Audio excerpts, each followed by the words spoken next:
ನಮಸ್ಕಾರ. ವಿಶೇಷ ಕಾರ್ಯಕ್ರಮಕ್ಕೆ ಸ್ವಾಗತ. ನಾನು ಸುಧಾ ಗೌಡ. ಆಂಧ್ರ ಪ್ರದೇಶದ ಕರ್ನೂಲ್ ಬಳಿಯಲ್ಲಿ ಖಾಸಗಿ ಬಸ್ ಅಪಘಾತದ ನಂತರ ಬೆಂಕಿ ಹೊತ್ತುಕೊಂಡು ಸುಮಾರು 20 ಮಂದಿ ಸಜೀವ ದಹನವಾಗಿದ್ರು. ಆ ಘಟನೆ ನಮ್ಮ ಕಣ್ಣ ಮುಂದೆ ಈಗಲೂ ಕೂಡ ಕಟ್ಟಿದ ಹಾಗಿದೆ. ಈ ದುರಂತದ ಬೆನ್ನಲ್ಲೇ ಕೆಎಸ್ಆರ್ಟಿಸಿ ಪ್ರಯಾಣಿಕರ ಸುರಕ್ಷತೆಗಾಗಿ ಮಹತ್ವದ ಕ್ರಮವನ್ನ ಕೈಗೊಳ್ಳಬೇಕಾದಂಥ ಅನಿವಾರ್ಯತೆ ಸೃಷ್ಟಿಯಾಗಿದೆ. ಹಾಗಾಗಿ ಸಾರಿಗೆ ಬಸ್ಸುಗಳಲ್ಲಿ ಈ ವಸ್ತುಗಳನ್ನ ಕೊಂಡೊಯ್ಯುವುದನ್ನ ನಿಷೇಧಿಸಿ ಸಚಿವ ರಾಮಲಿಂಗಾರೆಡ್ಡಿ ಆದೇಶವನ್ನ ಹೊರಡಿಸಿದ್ದಾರೆ.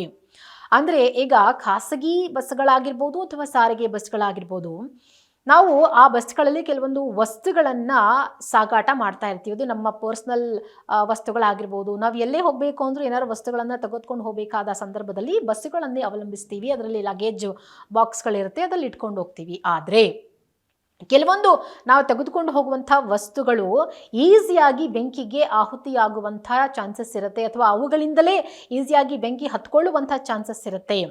ಅಂಥ ಪರ್ಟಿಕ್ಯುಲರ್ ವಸ್ತುಗಳನ್ನು ಇನ್ನು ಮುಂದೆ ಸಾರಿಗೆ ಬಸ್ಗಳಲ್ಲಿ ಸಾಗಾಟ ಮಾಡೋ ಹಾಗಿಲ್ಲ, ಅಥವಾ ನಾವು ಕೂಡ ತೆಗೆದುಕೊಂಡು ಹೋಗೋ ಹಾಗಿಲ್ಲ ಅನ್ನುವಂಥ ಒಂದು ಆದೇಶವನ್ನು ಸದ್ಯಕ್ಕೆ ಸಚಿವ ರಾಮಲಿಂಗಾರೆಡ್ಡಿ ಅವರು ಹೊರಡಿಸಿದ್ದಾರೆ.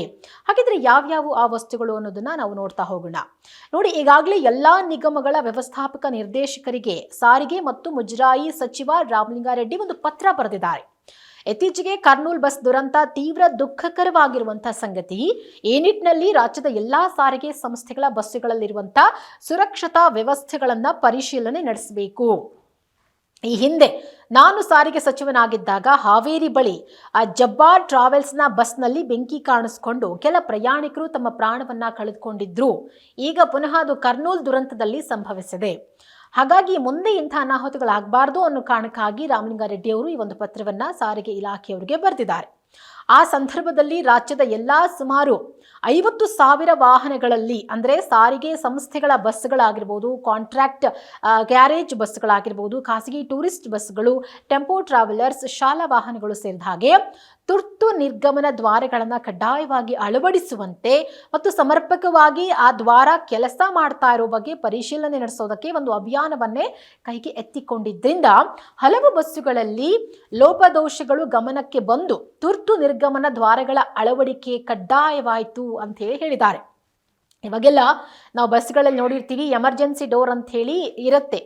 KSRTC ಬಸ್ಗಳಲ್ಲಿ ನಾವು ಗಮನಿಸಿರ್ತೀವಿ, ಲಾಸ್ಟ್ ಸೀಟ್ನ ಒಂದು ಮುಂಭಾಗದಲ್ಲಿ ಆ ಒಂದು ಎಮರ್ಜೆನ್ಸಿ ಡೋರ್ ಅನ್ನೋದು ಇರುತ್ತೆ. ಏನಾದರೂ ಈ ರೀತಿ ಅವಘಡಗಳು ಸಂಭವಿಸಿದಾಗ ಅದನ್ನು ತೆಗೆದು ಇಮಿಡಿಯೇಟ್ ಆಗಿ ಹೊರಗಡೆ ಜಂಪ್ ಮಾಡ್ಬೋದು.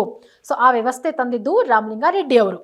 ಸೊ ಇನ್ನೂ ಮುಂದುವರೆದು ಬಸ್ಸುಗಳಲ್ಲಿ ಯಾವುದೇ ವಾಣಿಜ್ಯ ಸರಕು ಅಥವಾ ಲಗೇಜ್ ಸಾಗಿಸುವ ಸಂದರ್ಭದಲ್ಲಿ ಬೆಂಕಿ ಸ್ಪರ್ಶಕ್ಕೆ ಸರಳವಾಗಿ ಉರಿಯುವ ಅಥವಾ ಇತರೆ ಸ್ಫೋಟಕ ವಸ್ತುಗಳನ್ನು ಸಾಗಿಸದಂತೆ ನಿಗಾ ವಹಿಸಬೇಕು. ಇದು ಈಗ ಬಂದಿರುವಂತಹ ಒಂದು ಹೊಸ ನಿಯಮ. ಎಲ್ಲ AC ಬಸ್ಗಳಲ್ಲಿ ತುರ್ತು ಸಂದರ್ಭಗಳಲ್ಲಿ ಕಿಟಕಿಗಳನ್ನು ಒಡೆಯೋದಕ್ಕೆ ಸುತ್ತಿಗೆಗಳು ಕಡ್ಡಾಯವಾಗಿ ಇರಬೇಕು. ಇಷ್ಟು ದಿನ ಸುತ್ತಿಗೆ ಇರಲಿಲ್ಲ. ಇನ್ನು ಮುಂದೆ ಎಲ್ಲ AC ಬಸ್ಗಳಲ್ಲಿ ಈ ರೀತಿಯಾಗಿ ಸಡನ್ ಆಗಿ ಬೆಂಕಿ ಕಾಣಿಸ್ಕೊಂಡ್ರೆ ನಾವು ಡೋರ್ ಅಂತೂ ಓಪನ್ ಮಾಡೋಕ್ಕಾಗಲ್ಲ. ಸೊ ಆ ಡೋರ್ ತೆಗೆದು ಎಲ್ಲರೂ ಇಳಿಯೋ ಅಷ್ಟರಲ್ಲಿ ಇಡೀ ಬಸ್ಸಿಗೆ ಬೆಂಕಿ ಹೊತ್ಕೊಂಡ್ಬಿಡುತ್ತೆ. ಅದರ ಬದಲಾಗಿ ನಮ್ಮ ಜೊತೆ ಒಂದು ಸುತ್ತಿಗೆ ಇದ್ರೆ ನಾವು ಕೂತಿರುವಂತಹ ಸೀಟಿನಿಂದಲೇ ನಮ್ಮ ಪಕ್ಕದ ಗ್ಲಾಸನ್ನು ಒಡೆದು ನಾವು ಆಚೆಗೆ ಹಾರಬಹುದು. ಆ ಕಾರಣಕ್ಕಾಗಿ ಸುತ್ತಿಗೆಗಳನ್ನು ನೀವು ಬಸ್ಸಲ್ಲಿ ಇಡಲೇಬೇಕು, ಇದು ಕಡ್ಡಾಯ ಅನ್ನುವಂಥ ಒಂದು ವಿಚಾರವನ್ನು ಕೂಡ ಪತ್ರದಲ್ಲಿ ಅವರು ಬರೆದಿದ್ದಾರೆ. ಇನ್ನು ಲಗೇಜ್ ಸಾಗಿಸುವ ಜಾಗದಲ್ಲಿ ಯಾವುದೇ ವ್ಯಕ್ತಿ ಮಲಗೋದಕ್ಕೆ ಅವಕಾಶ ಕೊಡಬಾರದು. ಬಸ್ಸುಗಳ ನವೀಕರಣದ ಬಗ್ಗೆ ಪರಿಶೀಲನೆ ನಡೆಸಬೇಕು. ಅಂದರೆ ಬಸ್ನ ಕಂಡೀಷನ್ ಸರಿಯಾಗಿದೆಯಾ ಅನ್ನುವಂಥದ್ದನ್ನ ಅವರು ಪದೇ ಪದೇ ಪರೀಕ್ಷೆ ಮಾಡ್ತಾ ಇರಬೇಕು. ಮತ್ತೆ ಈ ಮೇಲಿನ ಯಾವುದೇ ನ್ಯೂನತೆಗಳು ಕಂಡು ಬಂದರೂ ನಿರ್ದಾಕ್ಷಿಣ್ಯವಾಗಿ ಸಂಬಂಧಪಟ್ಟವರ ಮೇಲೆ ಕಠಿಣ ಕ್ರಮ ಕೈಗೊಳ್ಳಬೇಕು. ಒಂದು, ಬಸ್ ಡ್ರೈವರ್ ಆಗಿರ್ಬೋದು, ಕಂಡಕ್ಟರ್ ಆಗಿರ್ಬೋದು, ಬಸ್ನಲ್ಲಿ ಎಲ್ಲ ವ್ಯವಸ್ಥೆಗಳು ಸರಿ ಇದೆಯಾ, ಸೀಟ್ಗಳು ಸರಿ ಇದೆಯಾ, ಅಥವಾ ಏನಾದ್ರು ಎಮರ್ಜೆನ್ಸಿ ಡೋರ್ ಲಾಕ್ ಆಗಿದೆಯಾ, ಅದು ಸರಿಯಾಗಿ ಕೆಲಸ ಮಾಡ್ತಿಲ್ವಾ, ಅದನ್ನು ಕೂಡ ಗಮನದಲ್ಲಿ ಇಟ್ಕೊಳ್ಬೇಕು. ಜೊತೆಗೆ ಪ್ರತಿಯೊಂದು ಸೀಟ್ನಲ್ಲೂ ಇನ್ನು ಮುಂದೆ ಬಹುಶಃ ಸುತ್ತಿಗೆಗಳನ್ನು ಕೂಡ ಇಡಲಾಗತ್ತೆ. ಅದರಿಂದ ನೀವು ಗ್ಲಾಸ್ಗಳನ್ನು ಒಡೆದು ಹೊರಗೆ ರಕ್ಷಣೆ ಮಾಡ್ಕೊಳ್ಬೇಕು. ಇದೆಲ್ಲ ಸರಿಯಾಗಿದೆಯಾ ಇಲ್ವಾ ಅನ್ನುವಂಥ ಪರಿಶೀಲನೆ ಮಾಡಬೇಕಾಗಿರೋದು ಬಸ್ನ ಡ್ರೈವರ್ ಮತ್ತು ಕಂಡಕ್ಟರ್ಗಳು. ಸೊ ಇನ್ ಕೇಸ್ ಅವರು ಅದನ್ನು ಮಾಡಲಿಲ್ಲ ಅಂದರೆ ಅವರ ವಿರುದ್ಧವೇ ಕ್ರಮ ಆಗುವಂಥ ಚಾನ್ಸಸ್ ಇರುತ್ತೆ. ಇನ್ನು ಪ್ರಯಾಣಿಕರ ಸುರಕ್ಷತೆ ನಮ್ಮ ಪ್ರಥಮ ಆದ್ಯತೆ. ಪ್ರಾಣ ಹಾನಿಗೆ ಯಾವುದೇ ರೀತಿಯಿಂದಲೂ ಕೂಡ ನಾವು ನಷ್ಟವನ್ನು ಭರಿಸೋಕೆ ಸಾಧ್ಯ ಇಲ್ಲ. ಏನೋ ಆಕ್ಸಿಡೆಂಟ್ ಆಯಿತು, ಕೈ ಮುರಿದೋಯ್ತು, ಕಾಲು ಮುರಿದೋಯ್ತು, ಸಣ್ಣ ಪುಟ್ಟ ಗಾಯ ಆದರೆ ನಾವು ಅದನ್ನು ದುಡ್ಡು ಕೊಟ್ಟು ರಿಪೇರಿ ಮಾಡಿಸ್ಕೋಬೋದು. ಆದರೆ ಜೀವ ಹೋದರೆ ನಾವು ಎಷ್ಟೇ ದುಡ್ಡು ಕೊಟ್ಟರು ಅದನ್ನು ವಾಪಸ್ ಬರ್ಸೋಕ್ಕಾಗಲ್ಲ. ಆ ಒಂದು ನಷ್ಟವನ್ನು ಭರಿಸೋಕೆ ಸಾಧ್ಯ ಇಲ್ಲ. ಆದ್ದರಿಂದ ಈ ಕೂಡಲೇ ಬಸ್ಸುಗಳಲ್ಲಿನ ಸುರಕ್ಷತಾ ಆಡಿಟ್ ಪರಿಶೀಲನೆಗೆ ತಂಡಗಳನ್ನು ರಚಿಸಿ ಸೂಕ್ತ ಕ್ರಮ ಕೈಗೊಳ್ಳುವುದಕ್ಕೆ ಸೂಚನೆಯನ್ನು ಮಾಡಿದ್ದಾರೆ. ಅಂದರೆ ಪ್ರತಿಯೊಂದು ಬಸ್ಗಳ ಕುರಿತಾಗಿಯೂ ಕೂಡ ಈಗ ಆಡಿಟ್ ಅನ್ನು ನಡೆಸಲಾಗುತ್ತೆ.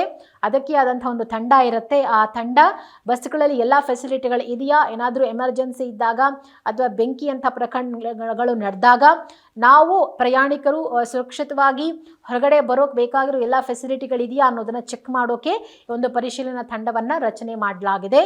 ಸೊ ಸೂಕ್ತ ಕ್ರಮವನ್ನು ಕೂಡ ಅವರೇ ತೆಗೆದುಕೊಳ್ಬೇಕು ಅನ್ನುವಂಥ ಒಂದು ಇನ್ಸ್ಟ್ರಕ್ಷನನ್ನು ಕೊಟ್ಟಿದ್ದಾರೆ. ಸೊ ಬಹುಶಃ ಇನ್ನು ಮುಂದೆ ಈ ರೂಲ್ಸ್ ಹೊಸದಾಗಿ ಬರ್ತಾ ಇರೋದ್ರಿಂದ ಬೆಂಕಿ ಅವಘಡಗಳಿಂದ ಪ್ರಯಾಣಿಕರು ಬಚಾವ್ ಆಗುವಂತಹ ಚಾನ್ಸಸ್ ಜಾಸ್ತಿ ಇದೆ.